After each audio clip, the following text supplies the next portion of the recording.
লিনা সুপারমার্কেটের এই বাথরুমেই থাকতো। রাতে যখন সুপারমার্কেটের সব লাইট অফ হয়ে যেত, যখন সবাই বাড়ি চলে যেত, তখন লিনা বাথরুম থেকে বের হতো। এরপর সে বাচ্চাদের লালন পালনের বই পড়তো, কখনো এক্সারসাইজ করতো, ক্ষুধা পেলে সুপারমার্কেটের জিনিস সে খেয়ে নিত। এরপর একটা কম্বল নিয়ে সে ঘুমিয়ে পড়তো।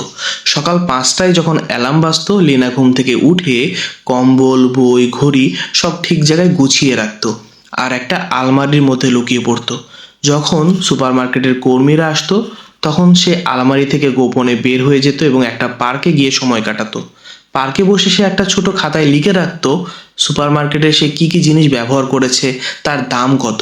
আসলে লিনা মনে মনে ভাবতো যদি সে কোনোদিন ইনকাম করতে পারে, তাহলে এই সব কিছু সে পরিশোধ করে দিবে।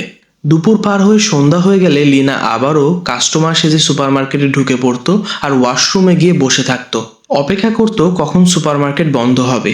আসলে লিনার যাওয়ার কোনো জায়গা নেই। 5 বছর বয়সে লিনার বাবা মা তাকে বাসা থেকে বের করে দিয়েছিল। একটু বড় হলে লিনা একটা ছেলের প্রেমে পড়ে। ছেলেটা লিনাকে নিজের ইচ্ছা মতো ভোগ করে, কিন্তু লিনা যখন প্রেগনেন্ট হয়ে যায়, তখন লিনার বয়ফ্রেন্ড লিনাকে ঘুরতে যাওয়ার কথা বলে এই সুপারমার্কেটের সামনে রেখে চলে যায়। এরপর থেকে লিনা এখানেই থাকতে শুরু করে। মাঝে মাঝে লিনা লাইব্রেরিতে যেত বই পড়তে, বাচ্চাদের কিভাবে জন্ম দিতে হয়, কিভাবে পালন করতে হয়, এইসব বই সে পড়তো। সেই লাইব্রেরিতেই কাজ করতো জ্যাক নামের একটা ছেলে। জ্যাক আর লিনার মধ্যে কথা হয়। একদিন রাতে হঠাৎ লিনার প্রসব ব্যথা ওঠে, কিন্তু আশেপাশে বৃষ্টি, বন্যায় পুরো এলাকা আবদ্ধ হয়ে পড়েছিল।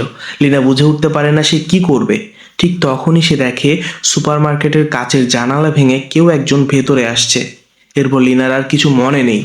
যখন লিনার চোখ খুলে তাকায়, তখন সে দেখে সে হাসপাতালে আর তার ছোট্ট একটা বেবি হয়েছে।